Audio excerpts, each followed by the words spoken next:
Fortnite Battle Royale has been out for around a week now for free to play, and I hope most of you have been enjoying the game. I did make a video about my first impressions of the game, which should be the first link down below. But there are plenty of things to learn inside Fortnite Battle Royale, and in today's video I'm going to go over the top 10 tips for beginners and also for some pros as well, which are some little things you may have not noticed which can help you from losing a game to winning one. So let's get into it. Number 1 on the list is how to build, edit and repair structures. In Fortnite Battle Royale, one of the main unique things about it is being able to build your own structures and destroy them too. So how does this work? Well, there are 3 materials in the game. The way you acquire these materials are pretty much by hitting absolutely anything, and it makes logical sense. For example, if you hit a tree, you're going to get wood. If you're going to hit a car, you're going to get metal, and if you hit a brick wall, then you're going to get brick from it. So now you want to learn how to build, edit and repair structures. So first, for me personally, I have the button on Q to swap to the building element of the game. This on your controller or mouse and keyboard may be a different button, but it stays the same. You are able to build 4 structures: a wall, some floor, some stairs, and a triangle pyramid thing, which you can put on top of houses or just use it as general cover by itself. You pick whichever one you want, and then you can place it down and it will slowly build. Now you're probably asking, what's the difference between wood, brick and metal, and how does it work? Well, for me and on mouse and keyboard, you click the right mouse button and you're able to swap between the 3 materials. Each one has higher health and is stronger. Wood will have 200 health, brick will have 300 health, and metal will have 400 health. That means if you put a metal wall down compared to a wood one, the metal one's going to be a lot stronger to withstand damage, so it won't destroy as quickly. And those are the more valuable resources which you want to keep to more of the end game scenarios where you want to build and stay in your forts to hopefully win the game. When placing these down, they will take some time to build. They'll have a certain amount of health, and again over time they'll slowly build that health up until they are full, and then they will be fully formed. That means while the structures are being fully formed, they're going to be weaker because they have less HP. That means they may take 1 to 2 shots to actually destroy, but that's something you have to be careful of. Because brick and metal have higher health, that means they will take longer also to fully build. Brick again has 300, metal has 400. So that means metal is going to take a lot longer time to fully build compared to brick and especially wood. Now let's move on to actually editing those structures. Once a structure is fully formed, you can click edit on it, and I believe you only can do this with the walls. The floors, stairs and pyramids, you can't really do anything with them, but for walls you have plenty of options. You'll hit the edit button, for me which is G, again on keyboard and mouse and controller. That may be different, but the same thing will happen, and then some sort of graphic will pop up on the wall you have selected. Now there will be a 3 by 3 square block. When this is up, you can select any of the squares, and selecting them, which means once you confirm it, that means that part of the wall will vanish. Of course this has to make sense gravity wise. That means you can't suddenly have only the top part of the wall and the lower halves not there. A good example would be in a wall you destroy the middle block, and that means you now have a window. Also a nice thing, as I'm showing on the wood wall here, is that you can destroy the middle one and the bottom middle one, and that will actually make a door instead. So if you've built a structure and you need to get out quickly, this is a good way to do so. You also can pretty much destroy the complete wall for a certain part of it, like I'm showing you on the metal wall here. You can destroy 2 halves of it and leave 1/3 there. I mean, that may not make much sense, but you can still do stuff like that. That means there's a lot of experimenting to do. And also repairing, a very straightforward thing. If a structure is damaged, all you have to do is go up to that structure, and for me it's F, again it may differ from you, and you quickly press it, it'll tell you how many resources it needs to repair, and then it will repair by itself as long as you have the resources, and depends how much it's damaged. The higher damage it has taken, the more resources of that material it will take to rebuild. Something else I do want to add with this is gravity is a big part of this game. So if you say build 4 stairs up to heaven, if you destroy the first one, the second, third and fourth will all fall down. That may have been the longest one out of the 10, and all the others are pretty quick and short, but I thought I would get that out the way first because how important it is to know, and in a battle royale game you don't really have time to experiment with this without getting shot in the back. Number 2 is how to shoot well. Shooting again is another fundamental part of the game to win a battle royale, funnily enough. So how does it work in Fortnite battle royale? Well, at long distances what you want to do is stand still and especially crouch, especially again if the enemy hasn't seen you. This is the best way to get strong recoil control. At closer ranges it doesn't matter as much, and again if both of you have seen each other, then that's something which you've got to be very quick. If you crouch, get a few shots in and start moving around, build defenses again to protect you while they're trying to shoot you, and then you try and shoot them back. Very standard stuff, but I just wanted to go over that. To get the best aim at longer ranges, stand still and crouch. Number 3 is chests. Chests are a good way to get really good loot, and you may have heard this sort of sparkling sound in the background while you're looting, and that means there's a chest nearby. How the sound works is if it's behind you, you will hear it as I'm showing right now.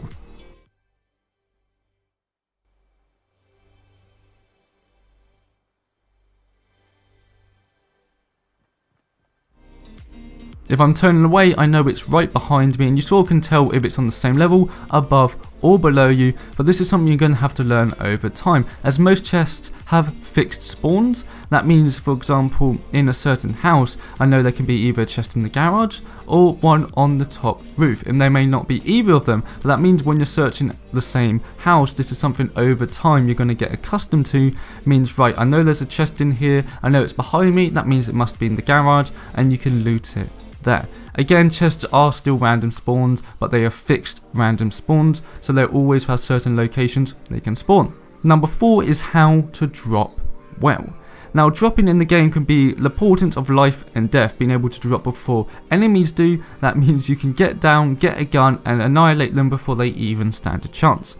Now, this is very similar to other battle royale games, is that you want to drop as quickly as possible and then use your glider to cover the rest of the distance. If you use all your time in the air before you use your glider to get right over the place you want to drop, and then use your glider to sort of spin around in circles, that means you're wasting a lot more time than a person who has dived down knows it takes around 100 meters of your glider to get somewhere, and then they use their glider, as the glider's a lot slower, and they can slowly glide into the area they want to go. This may be quite a simple thing, but this really can make the difference. I've seen a lot of people in the game not do this, and it means I can jump down onto a building 5 seconds ahead of anyone else and get loot. And in a battle royale game, 5 seconds at the start of the game can be a huge difference between life and death. I do also want to add on top of that is when you are dropping down, always land on roofs first, because that means you're going to be able to control your character a lot quicker than people that are going to the ground. And hopefully the roof, if you are looking carefully, will have some sort of gun or resources. If not, you can just break through the wall and start looting straight away. And number 5 is how to loot quickly. Now, once you've killed someone, the last thing you want to do is stand on their dead corpse for around 1 to 2 minutes after you've made a lot of sound to try and grab all the resources you want. And you found it very difficult because it swaps weapons in and out, and it's really annoying. Yes, even though with this tip it's not perfect, it's definitely a lot easier. If you have your pickaxe selected, you can't swap your pickaxe out for any guns. That means you can quickly go over a dead body. For E, it's me to pick up stuff. Again, for you it will be different, but that means I can run over a dead body, spam E, and collect all the materials, ammo, and all the health stuff I would need if I already have it in my inventory. For example, I can carry up to 15 bandages, so if I already have 5 and pick 5 other bandages up, I will have 10. So that means it's a lot easier to just quickly get all the materials and stuff. I mean, it's more clearer. So what I would do after I kill someone is quickly do that, hide behind cover again, heal up if I need to. Then I would think, right, is there actually any weapons from the guy I've just killed I want? For example, if I have a blue assault rifle and I want a purple assault rifle, then I definitely want the purple assault rifle. So I'd swap to my blue assault rifle, quickly run out again and swap them over. Again, it's still not perfect, but Epic Games have said they are working on it. Number 6 is being inside the zone and outside the zone. Inside the zone, and if you look outside the zone, means you have a lot more clear visual of who is coming inside the zone. However, if you are outside of the zone and inside the storm, as it's called in Fortnite Battle Royale, then you're not going to be able to see as much, because it's a storm. It's going to be a lot more cloudy, and it's going to really be hard to see visually ahead of you, and especially inside the zone.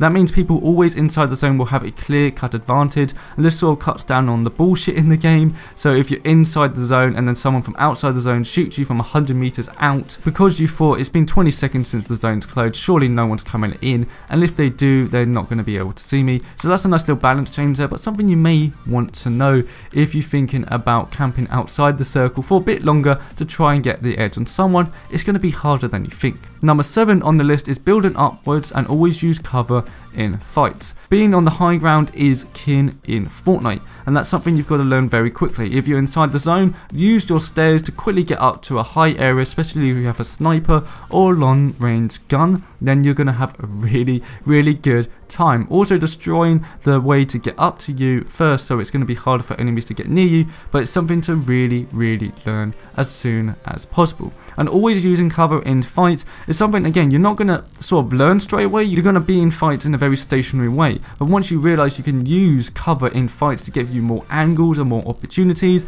the most standard one is to build a wall in front of you and then some stairs, because it's third person. That means you can get a better angle on someone, and that means you have a lot more options to peek out and deal damage to the enemy, and that creates some really unique dynamic fights when both of you are doing it. It's truly a blast to play. Number 8 on the list is getting a good amount of materials early on, and also hitting the crit spots while destroying materials does more damage, and that means especially with harder to hit materials like metal and brick. For example, a car can take forever to destroy. Hitting those crit spots does twice the amount of damage, meaning you won't be taking as much time at all to take these materials, and having materials in the game is so fundamentally important. I always would suggest early game, once you get a few kills and you're sort of looted up, to quickly destroy as much as possible to get around 100 to 200 of each resource, so you don't have to worry about it for the rest of the game, as destroying stuff does make a lot of sound. But like I said, get a good amount of materials, especially early on in the game, and hitting the crit spots on materials does a lot more damage. Number 9 on the list is the rarity of guns. Now this is something I probably should have put early on the list, even though it's not like number 1's more important than number 9, but basically the importance of rarity of guns is very good. So first you have white, which is uncommon, then you have green, which is common, then you have blue, which is rare, and then you have purple, which is legendary, and then you have orange, which is epic. They're the lines you can go to, and now they've made it so there's a star system, so you do know which one is better than others, but that's something to quickly learn, because you're like, either blue, is the purple better or not? But yes, purple is drastically better, especially for assault rifles. If you can grab a purple or orange scar for assault rifles, you're going to have a really fun time, because that thing is godly. And then number 10 is making sure you're always peeking on the right side. Currently in the game there is no shoulder swapping, so you always have your camera on the right side when you aim. That means if you peek left, it's going to take longer for you to be able to actually shoot the person you're wanting to shoot. And if the enemy is peeking from the right while you're peeking from the left of you, that means the enemy's going to have a big advantage. You're going to see each other at the same time, but they will be able to get their gun out, aim it properly, and probably be able to shoot you once or twice before you can actually get your gun out and shoot them. So that means as much as possible, again until shoulder swapping is in the game, to always peek from the right side of you, meaning you can get your gun out as quickly as possible. But that about does it for my top 10 beginner tips for the game. I know this was quite a long-winded video and probably a bit jumbled up, but I hope you do enjoyed it and it has helped you drastically out learn the game from the get-go, or if you've been playing for a few hours and still need something to understand from the system, I hope this helps you out. And if you do know anyone that needs help on Fortnite, please do share them this video, and I'll hope to see you all next time.